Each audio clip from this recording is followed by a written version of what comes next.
कलाकार हमारे बीच में प्रमोद प्रेमी जी जो गाते हैं भाई मानना पड़ेगा। आदरणीय छोटे मनीष जी भी हमारे बीच में, सभी को प्रणाम, हार्दिक अभिनंदन, स्वागत मंच से।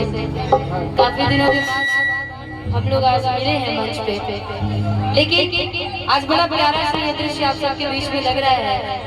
रोशन जी ने पूरा जन सैलाब जो आप सबके बीच में लाया सारी नृत्यांगनाओं के साथ साथ। एक पत्नी अपने पति से कहती है आप बैठ जाइए ना, कैसे देखूंगी तबले वालों को, बैठ जाइए ना, गाना हमको आप लोग खड़े हो जाए, बैठ जाइए, तो बैठ जाइए कि नजर मिले उनसे, गा नहीं पाऊंगी फिर। एक दो जो एक्स्ट्रा है उनको बैठा दीजिए, उनको बैठा दीजिए, तबले के पास फट जाइए, कोट दीजिएगा।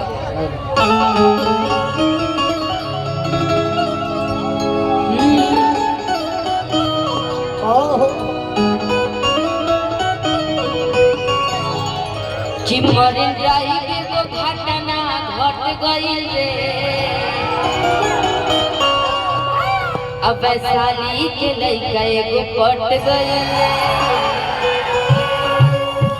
ऐसे सब तो बोलते हैं कि मैं मंच की कलाकार हूँ, और ये हकीकत भी है कि मैं 300 दिन मंच ही करती हूँ। किसी दिन टाइम मिलता है तो उस दिन ऑडियो गा लेती हूँ, और जब गाती हूँ तो आप सब लोग ट्रेंडिंग में लाते हैं तो बड़ी खुशी होती है। इस गाने को भी आप सबने इस मेरे गाने को ट्रेंडिंग पे लाया, इसके लिए बहुत बहुत धन्यवाद।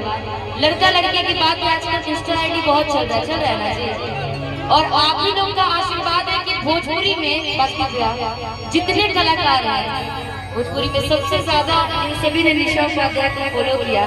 फेसबुक पेज पे 11 मिलियन फॉलोअर्स हैं हमारे, आप ही सबका प्यार है, ताली बजा के आशीर्वाद देते। और यही खुशी होती है कि आप सब इतना प्यार आशीर्वाद देते हैं, और मंचों के दौरान 300 दिन आप सबके बीच में रहते हैं।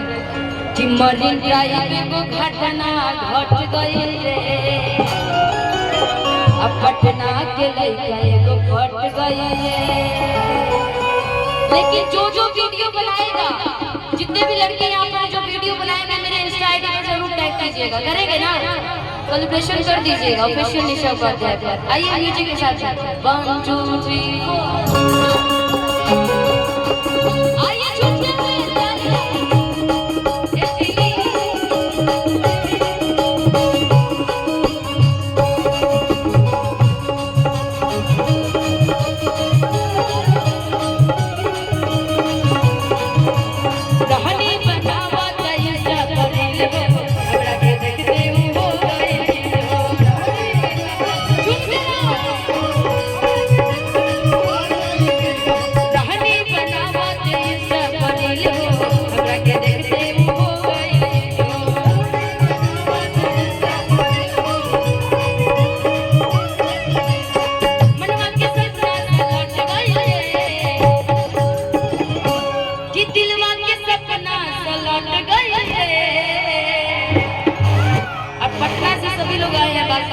जितने टीम लोग, तो मरीन ड्राइव को घटना घट गई रे, मरीन ड्राइव को घटना घट गई रे, पटना के लइका एगो फट गई रे, पटना के लइका दिल भर को केहू के प्यार में, केहू के प्यार में,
हर मंच पे मुझे चश्मा टोपी पता नहीं क्यों मिलता है, आज टोपी मिला है कि दीवार के सपना सलट गए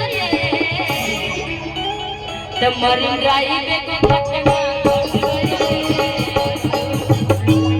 मरीन ड्राइव को घटना घट गए, सरला के लेके को पट गए, घटना घट गए, सराय के लेके को पट गए, मरीन ड्राइव को घटना घट गए, सराय के लेके को पट गए।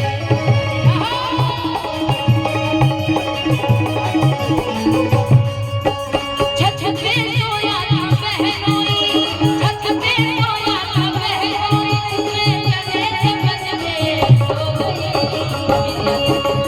मुझको मत करना कभी मारे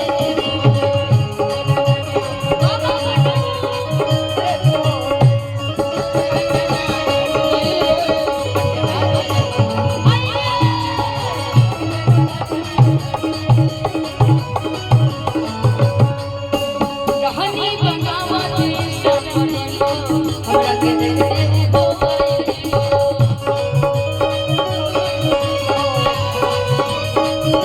कहानी बनावा देशा बनी हमरा के देखते हो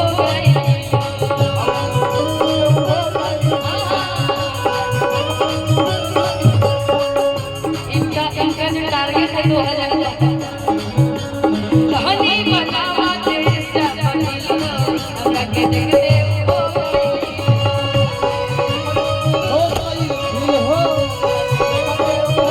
दिलवा के सपना सलट गए, दिलवा के सपना सलट गए, मरीन ड्राइव को घटना घट गए,